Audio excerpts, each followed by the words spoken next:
Hey everybody, Jeff Cohn with Seller Labs, and today I have a member of our managed services team, Julie Kleiber, who's joining us today. Julie has been with us for a little while, and she kind of has become a specialist around A+ content and stores and some of the other conversion points in building your Amazon brand. So welcome, Julie. Thanks for sharing with everybody.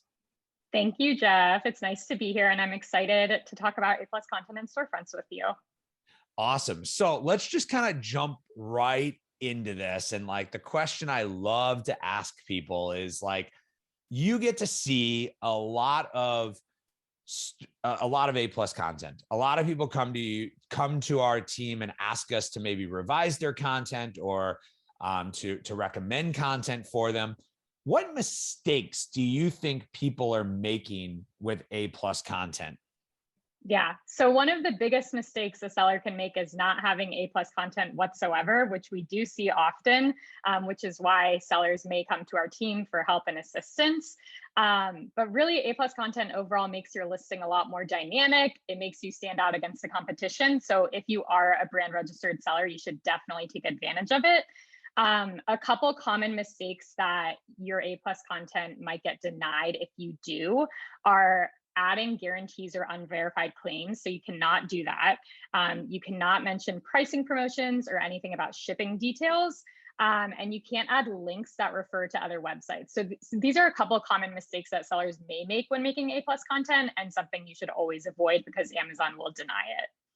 Now, it kind of amazes me that the first thing you say is that people aren't using it, because if you go back in the history of Amazon, this used to be something that like you paid for access to, or only the big brands had access to. And then it slowly became available through the brand registry program, or we'll refer to another video that we did on this. It's gated by the brand registry. It's a bar for participation that you have to have brand registry. I want to use the right terminology. And it's kind of amazing that sellers still aren't taking advantage of this. And so, the question, and if you don't know the answer, I got one for this, but the question I would say is like, if I have 1,000 units, 1,000 SKUs, do I need 1,000 pages of A+ content, or can I just create one master to kind of use across all of those? So I know if you have variations, you can create one for the parent ASIN and then go off of that. You can create one master, I believe, but you would want to make it more about maybe your brand and your brand story more than product focused if you are going to use it across your 1,000 SKUs. Yeah, and that's the recommendation I give people as well, right? Is like we talk about the 80-20 principle, and that you want to focus your efforts on the SKUs that make the most amount of impact on your business, but you still want A+ content across all of them. So if you're looking for that filler, then that's where you want to just kind of have your A+ brand story filler that kind of fills in that space, and then allows you to focus the more detailed ones on the ones that are actually driving sales and conversions. So if I'm a brand, how can I review my A+ content and know if it's time for an update? You gave me the obvious one. I don't have it, but what are the other things I can look for within my content to kind of determine if an update is needed? Yeah. So I would say the first thing you need to do is make sure you're following best practices. And this would be ensuring that you have high quality professional grade photos, making sure you're using original verbiage and copy. And then also, if you are updating your listings with new product like imagery or new models or new features, make sure your A+ content is updated to match that.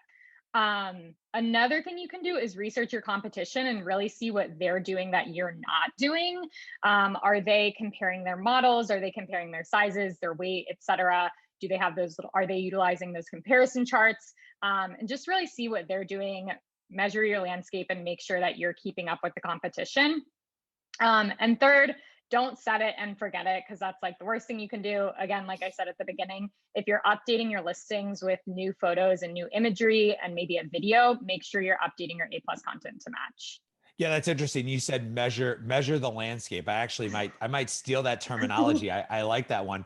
I like to joke with people that copying in college got you in trouble.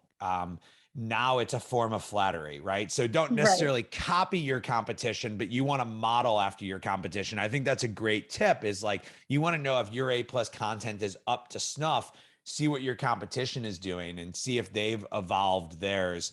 And I also think another one that you brought up is a really great one that I see a lot of people miss, which is building that connection between your A plus content and your website, or your listings. So as you're making changes to your external website, or you're making changes to your product listing photography, consider the updates and changes you need to make, because you want that story to be consistent from your images to your A plus content to your store to your external website, because that's really what brings everything together as a brand.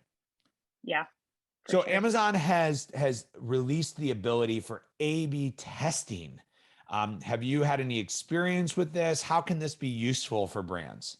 Yes. So I personally don't have any experience with this, but I know to run A/B tests that you have to use high traffic ASINs that already have A plus content, and then you have the ability to run A/B tests. So I was actually reading up a bit more on this, and I thought a good example that was provided was that you could do a test A could be really product image focused, and then test B could be really lifestyle imagery focused, and kind of compare the two and see which works better, see what resonates with your consumers. And you have the ability to run A/B testing for up to 10 weeks, which is definitely recommended just to get the most data and see what really works with your consumer journey. Yeah, and the one thing I want to remind people, whether you're doing any kind of testing, from a testing of a headline to the testing of your A plus content, is that your test has to beat the control. This is, I think, the biggest mistake people make in testing. People believe that if their test is close enough, they'll choose it. But your control is the winner, right? What you have there is the winner until something statistically beats it. And if you don't statistically beat it, you have to keep testing. And I think one of the misnomers of testing is that the test will succeed, and you have to plan that 90% of your test will fail. If you're looking for another way to test that don't want to build out A plus content, you can try one of our partners like PickFu.